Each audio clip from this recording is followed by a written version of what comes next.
28 লক্ষ কোটি টাকা তো আমার দেশ থেকে বাইরে পাচার হয়ে আছে।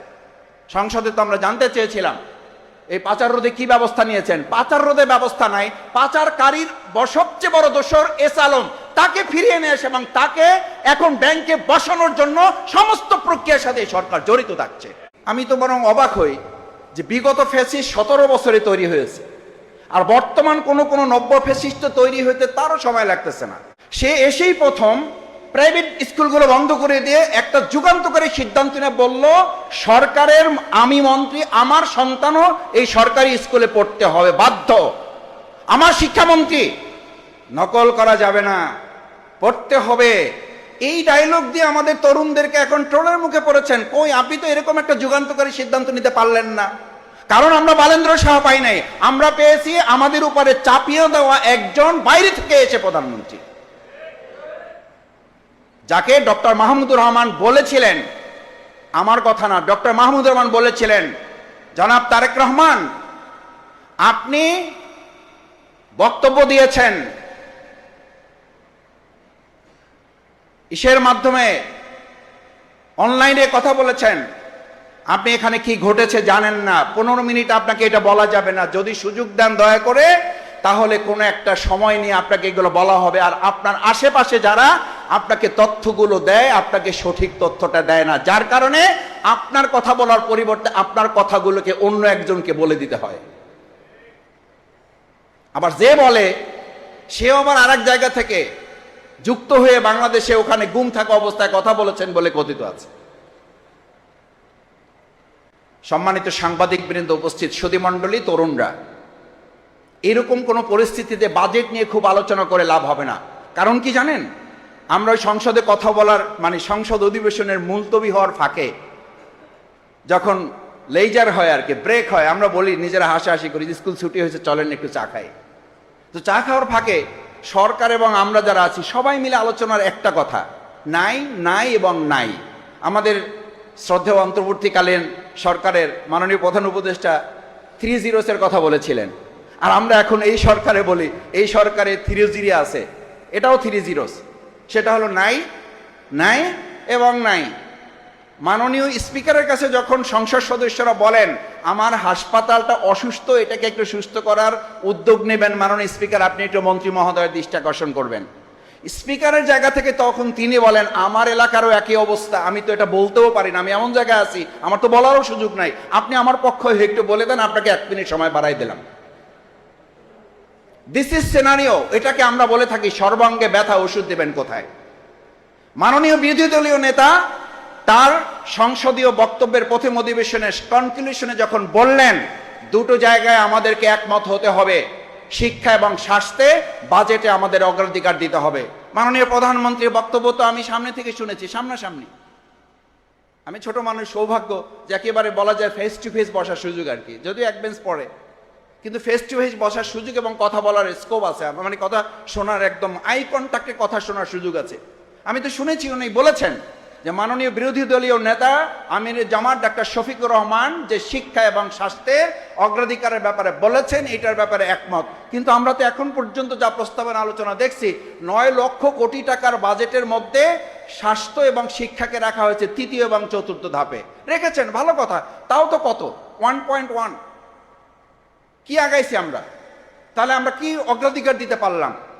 নিশ্চয়ই আমাদের অবকাঠামো, আমাদের পরিবহন সেক্টরকে আপনারা 2.25-এ রেখেছেন, ভালো কথা। সামাজিক নিরাপত্তার ক্ষেত্রে আপনারা 1.62-তে রেখেছেন, ভালো কথা। কিন্তু আমরা আমাদের শিক্ষায় যেটাকে আমরা একমত হলাম সংসদে আলোচনা করে, বিরোধী দলীয় নেতা এবং আপনি সরকার দলীয় নেতা, আপনারা একমত হলেন একরকম আলোচনার ভিত্তিতে যে হ্যাঁ ইয়েস এটা আমরা একমত। বিরোধী দলীয় নেতা ডাক্তার শফিকুর রহমান যে প্রসঙ্গ টেনেছেন, এটার ব্যাপারে আমাদের একমত হইতে হবে যে স্বাস্থ্য এবং শিক্ষা খাতে আমাদের অগ্রাধিকার দেবে, সেটা তো আমরা লক্ষ্য করছি না। 9 লক্ষ কোটি টাকার বাজেট, 9 লক্ষ কোটি টাকার বাজেট কি আনবেন আপনি? আমার তো বিগত 2009 থেকে 2024 সাল পর্যন্ত 28 লক্ষ কোটি টাকা বাইরে পড়ে আছে পাচার হয়ে। আমাদের নেতাদেরকে, সেই সময়ের ফ্যাসিস্টদেরকে এখন আমরা দেশে ফিরে নিয়ে আসতে পারতেছি, জেলখানা থেকে তারা বের হয়ে যাচ্ছে এবং ভালো আওয়ামী লীগ থেকে তাদেরকে ফ্রেশ করা হচ্ছে। কিন্তু এই 28 লক্ষ কোটি টাকা, যেটা এখনকার সর্বোচ্চ বাজেটের 3 গুণ, সেই 28 লক্ষ কোটি টাকা ফিরিয়ে আনার কি উদ্যোগ সরকার নিয়েছে সেটা এখনকার সমাজ জানতে চায়। এই তরুণ প্রজন্ম জানতে চায়, আপনি 9 লক্ষ কোটি টাকার উপরে যে বাজেট নির্ধারণ করেছেন, 28 লক্ষ কোটি টাকা তো আমার দেশ থেকে বাইরে পাচার হয়ে আছে। সংসদে তো আমরা জানতে চেয়েছিলাম এই পাচার রোধে কি ব্যবস্থা নিয়েছেন। পাচার রোধে ব্যবস্থা নাই, পাচারকারীর সবচেয়ে বড় দোষর এস আলম, তাকে ফিরিয়ে নিয়ে এসে এবং তাকে এখন ব্যাংকে বসানোর জন্য সমস্ত প্রক্রিয়ার সাথে সরকার জড়িত থাকছে। This is very unfortunate. কারণ আমরা বালেন্দ্র শাহ পাই নাই, আমাদের এই গণ অভ্যুত্থান থেকে তৈরি হওয়া নেতাদেরকে আমরা বসাতে পারি নাই। সুতরাং খুব বেশি আশা করে লাভ হবে না। কেন লাভ হবে না এটা আমার কথা না, এটা ওনাদেরই কথা। আমাদের শিক্ষায় আমরা তো শেষ হয়ে গেছি। শেষ হয়ে গেছি কেন? শেষ হয়ে গেছি এই অর্থে, আমার এক শিক্ষক ছিলেন, উনি বলতেন, পিএইচডি সুপারভাইজার ছিলেন, তো বলতেন আমাদের শিক্ষা সম্পর্কে যদি ধারণা নিতে চাও তাহলে এই ছোট 3টা লাইনেই যথেষ্ট। আমি বললাম এটা কি লাইন না গল্প? বলছি এটা অনুগল্প। শিক্ষক রাত্রিবেলা প্রাইভেট পড়াচ্ছে, ছাত্রকে বলছে বাইরে গিয়ে দেখো যে এখন কি অবস্থা, রাত না দিন। তো সে বাইরে গিয়ে ছাত্রের অবস্থা বুঝেন আর কি, বাইরে গিয়ে বলছে যে স্যার বাইরে এত অন্ধকার, রাত না দিন কিছুই বোঝা যাচ্ছে না। শিক্ষক আবার ওই মাপের, আলোচনার জন্য বলছি, শিক্ষক আবার ওই মাপের। শিক্ষক বলতেছে বোকা নাকি, একটা হেরিকেন নিয়ে তো যাইতে পারতা তুমি, হেরিকেন নিয়ে নেকে গেলে তাহলে দেখে বোঝা যাবে এটা রাত না দিন। আর ছাত্র বলতেছে এত অন্ধকার, রাত না দিন কিছুই বোঝা যাচ্ছে না। আপনি আমাদের শিক্ষা বাজেটে কোন প্রসঙ্গে আলোচনা করবেন? আমাদেরকে সন্তানদেরকে ড্রেস, জুতা, ব্যাগ দেওয়া হচ্ছে। আমি ছোট সময় আরেকটা গল্পের কথা বলি। আমাদের শিক্ষক বলছিলেন রুটি নেবা না চাবি নেবা?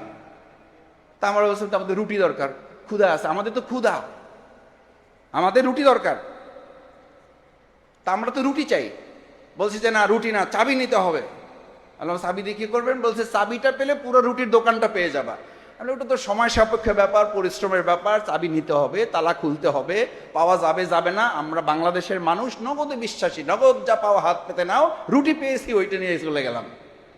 আমাদেরকে এখন আমাদের সন্তানদেরকে, যেখানে আমি আমার উপজেলার কথা বলি, যেখানে আমার প্রায় কয়েক শত শিক্ষকের অভাব প্রাইমারি, হাই স্কুল, কলেজগুলোতে, সেখানে আমার সন্তানদেরকে শিক্ষক না দিয়ে, শিক্ষার মান না দিয়ে তাদেরকে আপনি ব্যাগ দিচ্ছেন। এই ব্যাগ, জুতা এবং তাদের ফিডিং যে মিল দেওয়া হচ্ছে, মূলত এটার মধ্যে দিয়ে দলীয় কর্মীদের কোথাও কোথাও পুনর্বাসন করা ছাড়া ব্যক্তিগতভাবে আমি মনে করি এটার কোনো মূল্যায়ন হবে না।